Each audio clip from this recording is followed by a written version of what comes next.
Hello guys, আপনারা দেখতে পাইতেছেন সৌদি তার স্ত্রী একই সাথে নামাজ আদায় করতেছে। আসলে এই দেশে আসার পরে একটা জিনিস আমি সবসময় ফলো করছি। আজান দিলে সৌদিরা যেই অবস্থায় থাকুক না কেন, তারা নামাজ সঙ্গে সঙ্গে আদায় করে। এই জন্য আল্লাহর রহমত এই সৌদি আরব থেকে কখনো কমে না। সারা বিশ্বের মানুষ যা না খায়, সৌদিরা তার থেকে বেশি খায়। যেই খাবার অপচয় করে, আসলে আল্লাহর রহমত। কেননা আজান দেওয়ার সাথে সাথে সৌদিরা যেখানেই থাকুক না কেন নামাজ আদায় করবে। দেখেন, একই সাথে তার স্ত্রী এবং সে নামাজ আদায় করতে আসে। তারা এই পার্কে আজকে ঘুরতে আইছে। তারা এভাবে আজকে এখন ঘুরতে এসে তো 10টা 11টা 12টা 1টা বাজে বাসায় যাবে। তাদের ভিতর কত মিল! আসলেই সুখ শান্তিভাবেই হয়। স্বামী স্ত্রীর ভিতরে মিল থাকলে ওই ঘরটা আসলেই দুনিয়াতে থেকেই জান্নাতের মতন সুখ শান্তি হয়।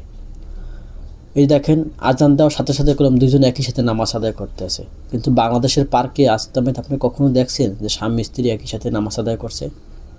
আর মানুষে অনেক কথা বলতো, কিন্তু এই দেশে এগুলো ওরকমের নাই। যেখানে আজান সেখানেই নামাজ।